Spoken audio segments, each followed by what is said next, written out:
Наместо да застане на страната на младите и студентите и да им помогне, криминалната ВМРО ја напаѓа младината и опозицијата, како да не ги разбираме измените на законот.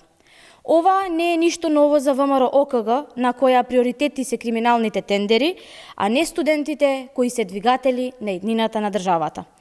Откако студентите кренаа глас против политиките на ВМРО, власта панично се обидува да го минимизира проблемот.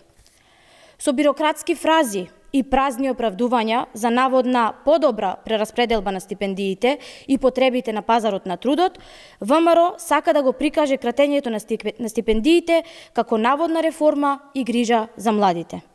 Младите многу добро знаат дека ВМРО ја крати можноста за повеќе стипендии за социјално ранливите категории на студенти или оние на кои што им е најпотребна.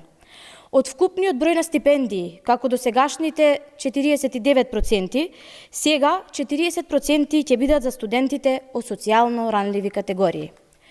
Со законските измени кратат и од поддршката на студентите за сместување и исхрана и свесно создаваат двокласен систем во високото образование. Студенти од привилегирани семејства и студенти кои што ќе мора да се снаоѓаат како знаат и умеат. Енергетската транзиција мора да биде праведна, за да не се случи неа да ја плаќаат најранливите и најсиромашните. Затоа и реагираат младите студенти. Целосно оправдани се реакциите на студентите во писмото упатено до Јаневска. Оваа криминална власт ги демотивира најуспешните млади луѓе, а со кратењето на стипендиите и игнорантскиот однос директно удира врз квалитетот на образованието. Хаос се случува на државните универзитети, а министерката Весна Јаневска нема ниту слух, ниту желба да ги слушне студентите. Тоа е вистинското лице на оваа власт. Арогантна, одлепена од реалноста и неспособна да ги слушне младите, освен кога треба да ги користи за политички маркетинг.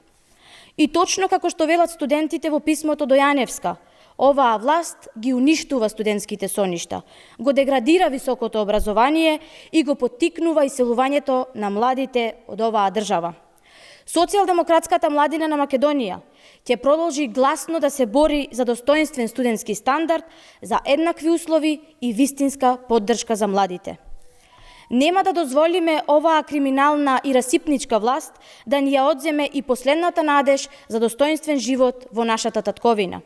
Се приклучуваме на фронтот за вистина и правда, затоа што сакаме членство во Европската Унија.